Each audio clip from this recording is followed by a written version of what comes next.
aXcelerate's student management system now integrates with Google and Outlook Calendar to help improve organization. Integration with Google and Outlook will allow for seamless viewing and rescheduling, making bookings more visible for admins and trainers. To get started, first you will need to select the type of calendar you will be enabling.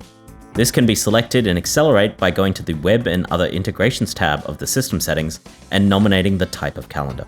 This will enable the integration for your users. Users will need to link their Microsoft or Google account to the aXcelerate system. You can do this by clicking View User Account, then selecting the Connect button and entering your account details. Now that the accounts are connected, whenever a new workshop or event is created in the aXcelerate system, you will have the option to sync this to your own calendar. Changes made to events and workshops in your personal calendar will also be reflected in aXcelerate and vice versa. Go check out our help documentation for more information, and thanks for watching.